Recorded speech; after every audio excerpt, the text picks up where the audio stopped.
What's up, everybody? It's Joe with We Are Apes Development. Welcome to episode 2. This week we are going to talk about fear. It's one of my favorite topics. Fear is such an all-encompassing problem. It affects us in so many ways. It affects us physiologically. It affects us mentally. It affects us emotionally. So I want to talk about and break down fear as a response, as an emotion, where it comes from, why we experience it. So we're just going to jump right into it. We're going to talk about where fear comes from first, why it exists. Our bodies are so high tech and so advanced that they actually come with a self-defense mechanism. It's located in our brain. It's called the amygdala.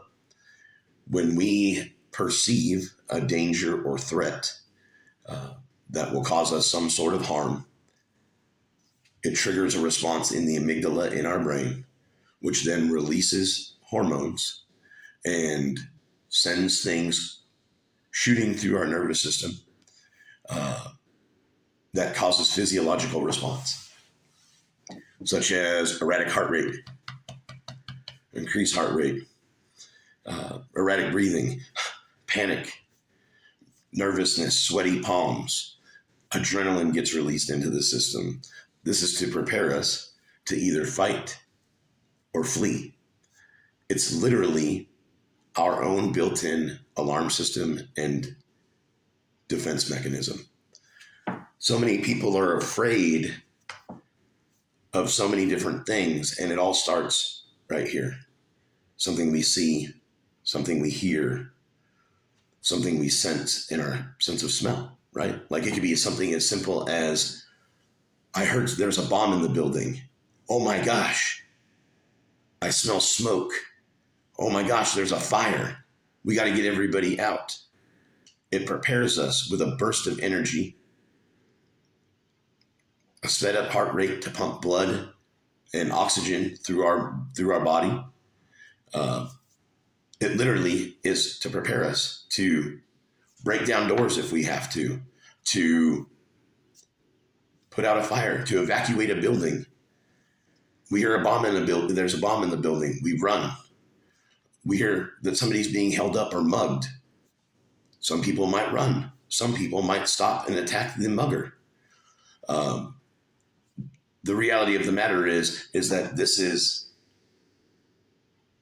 nature or God's way of helping us to defend ourselves and protect ourselves. So fear is actually a good thing.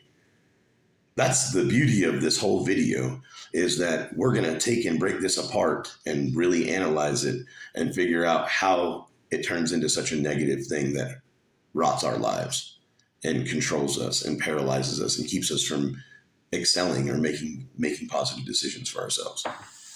So now that we know where fear comes from, let's talk about why it affects our emotions, right? Like, why is it propelled by our emotions? Well, it's a secondary emotion. It's something that happens in our mind from a perceived threat. So if something hurts my feelings, that's a perceived threat. It's involuntary. I don't have any control over something somebody does or says that may or may not hurt my feelings. I don't see it coming. I don't know it's going to happen. It's an instinctual response. So if my brain is triggered, my amygdala is triggered because of fear of me being harmed by someone, it's also going to trigger another secondary response to defend myself or flee from that person. You see how this is starting to become relative to our emotions. If I'm ashamed of something that I've done and I'm afraid someone is going to find out, it triggers a fear response in my amygdala. And that's why you'll see people that get caught stealing or caught in a lie become angry, because shame has triggered a fear response within them, and they get angry and become hostile to attack their perceived threat. So even the victim in the situation of being lied to or being stolen from is then the perceived attacker by the person who was causing harm in the first place. And this is how things get misconstrued by fear. Because, like I said, it's instinctual. Sometimes we don't even realize it's happening. One of my favorites as a drug addict and as an ex-criminal and degenerate was I had a fear of getting caught. I was afraid I was going to get caught lying constantly. I was afraid I was going to get caught stealing constantly. Um, I was so broken and so sick and so lost that the adrenaline surge that I got from fear actually became a high to me. And I thrived on that. I thrived on getting away with stealing, or I thrived on getting away with lying. And I had no idea why. My brain was naturally releasing hormones and adrenaline, and I was getting a rush. Talk about being broken, talk about being toxic. But I didn't know any of that then, and that's why we're having these discussions, and that's why we're having these videos, so that we can talk about how these things affect us, right? So now that we know a little bit about where fear comes from, we know a little bit about the emotional response to fear, we can start talking about the stages of fear, right? So stage one is the perception, the perceived threat or danger. Whether it's sight, whether it's something we see somebody go into a building with a gun, or we smell smoke, or we hear something, or it's triggered by something that we've done, right? I've done something wrong, and now it's an emotional trigger that triggers my fear response. People are constantly doing things that they shouldn't. I constantly did things that I shouldn't. And because of that, I was constantly in a state of fear. I had no idea when I got clean and sober how controlled my life was by fear. And it was because it literally affected and was touched by everything that I did. Every story that I told, every action that I made, everything that I did, everyone that I ran with was breaking rules or laws or some sort. I was doing wrong 24/7. And I was afraid of going to jail. I was afraid of hurting my family and disappointing my family. I was afraid of losing whatever toxic relationship I was in at the time. I lived in a constant state of fear and I had no idea because I was delusional. I was under this delusion that everything was okay and I was a nice guy and that was normal. My drug addict and alcoholic life was the only normal life to me. It seemed perfectly reasonable to be doing those things in any given moment. It wasn't until I got clean and sober that I started working the steps of recovery and I started really breaking things down in my life and really looking at things and why they were the way they were. So stage one is the perception of the danger or threat. Stage two is the physiological response. The amygdala gets triggered, adrenaline gets released, heart rate gets increased, breathing becomes erratic. Sometimes this even escalates to the point of panic, and people hyperventilate and pass out or get lightheaded. Fear can literally be physically debilitating to us if it goes unchecked and uncontrolled, and if it overwhelms us too quickly. Stage three is paralysis. This is where fear becomes dangerous in our lives. When we get into the paralysis stage, it's literally what's happened is we've perceived the threat, we've had the physiological response, and now in stage three, all we can think about is what's physically happening. All we can think about is the threat. We're obsessing on it. All we can think about is our panicked breath. Are we going to get away? Are we going to survive? Are we going to be okay? We get debilitated by this physiological effect of this fear. This is where phobias are born, right? Where people have these incredible paralyzing fears about things like going outside or being around too many people or fear of the water or name it. There's probably a million fears out there. But this is where the phobias come from, is from this paralytic effect of the fear. But that also creeps into our decision making. If I get into a situation, even though I know it's unhealthy and I know it's bad for me, a relationship, I know that it's toxic, it's hurting me, it's poisonous to me, but I get into the fear of the unknown. What's going to happen? Am I going to be okay? That thought gets so consuming that I don't even want to think about it.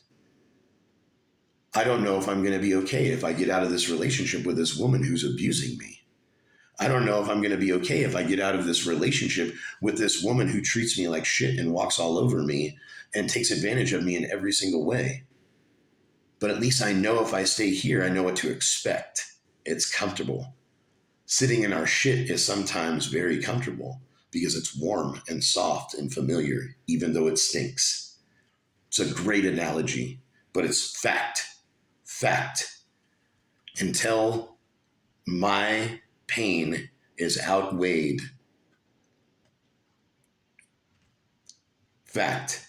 Until the fear of change and the fear of the unknown is outweighed by the pain, I will stay. I don't know how many other people are like that. I don't know how many other people struggle with that. The same can be said about jobs and employment. If you have a job and you hate it there and it makes you sick going into work and it makes you depressed and it makes you miserable in your life, you should probably change that. But I can't tell you how many times I've had a job that made me miserable and I stayed because I was afraid of what was I going to do? Was I going to make enough money? Was I going to be okay? The fear of the unknown, the fear of where was I going to go, the fear of what job was I going to do, how much money was I going to make, was I going to be able to afford the same lifestyle that I'd become accustomed to? And once again, when that fear was outweighed by the misery and pain that came from that job, I made the change. And I wonder how many other people struggle with this. And they don't even realize that it's fear that's stopping them. Stage 4 is memories. We have the most high-tech supercomputer ever thought of, known to man, and we were born with it. Coincidence? I doubt it. I see providence. The fact that our brain records everything that we see, everything that we smell, everything that we hear, and everything that we feel. As far back as I can remember. I can remember what popcorn smelled like at a movie when I was 13. The same happens with fear. The last stage of the fear process is our brain stores everything to memory. It stores the trigger, the perceived threat. It stores the experience of the physiological effects. It stores the outcome, and it burns it to a little USB flash drive in our brain. The beauty of that is that means that we can go back, just like a video file, just like reviewing footage at a store for a security camera. We can go back and review what happened. We can pay attention to our surroundings in that recording. We can go back and look at what the perceived fear was. Was it as big as we thought? Did the outcome happen the way that we thought, or did it play out differently? What could we have done different? We can look at all of that because we have this supercomputer attached to our body that pilots us around. Right. So the stages of fear, right? The perceived threat, the physiological effect of our brain releasing adrenaline. The paralysis factor. It stops us from thinking about anything else. It stops us from making good choices. It stops us from moving forward. We got to stop being paralyzed by our fear and take action. So nothing is guaranteed in this life except for death. My question is, how do you want to live while you're here? Do you want to live in fear? Or do you want to take responsibility for it, be accountable to yourself, and positively work through it and grow from it? I'm going to be real honest. For me, starting this podcast was a fear. I've been talking about this and backburnering this idea and wanting to get this moving for a long time, a couple of years now. And I keep talking about it and it keeps falling by the wayside. And I keep talking about it and it keeps falling to a back burner. And I keep talking about it. And my biggest supporter and my biggest advocate that wanted me to push through with this project finally asked me, What is friggin' stopping you from doing this? You were made for this. You were called to do this. You have so much knowledge and so much experience and so much wisdom and your ability to talk to people and explain things. Why aren't you doing this? And I said, because I'm afraid. Okay? That's the truth. The truth of the matter is, I'm afraid. I'm afraid that it's going to suck. I'm afraid that it's not going to help anyone. I'm afraid no one's going to want to hear what I have to say. I'm afraid that I'm going to start something one more time and not finish it. And I got to tell you, as we move further into this video, once I identified the fear and once I identified the cause of what was stopping me and I recognized what was happening, I couldn't ignore it anymore. We had that conversation a couple of months ago, and it started gnawing at me. It was gnawing at me every time I was awake. I would wake up and think about the podcast, and I would wake up and think about this project and how I was going to move forward and what the first steps were to be and how I was going to get started off the ground with no money and no help and no direction and no experience. And I just decided to start recording and see what happened. But the point is I had to acknowledge and admit that the fear was there, and I had to recognize that was what was stopping me. That was my roadblock. I really appreciate you listening. If you made it this far, bless you. I appreciate your support. I appreciate your time. Please, if you support the idea, if you support the channel, the podcast, like us, subscribe, leave a comment. If there's a topic that you want me to talk about, certainly drop it in the comments. I have lots and lots of topics already laid out, listed out, but I want to create more discussions. That's what this is all about. It's about us helping each other. It's about us helping each other because we want to do better as a human race. It's not about sex. It's not about identity. It's not about gender. It's about a mindset and a vibe as an individual, as a human being helpful and loving and kind toward other people. Yeah, let's stop with the negativity and start with the positivity and start lifting each other up. That's what this is all about for me, is I want to lift other people up. And I hope that that is contagious.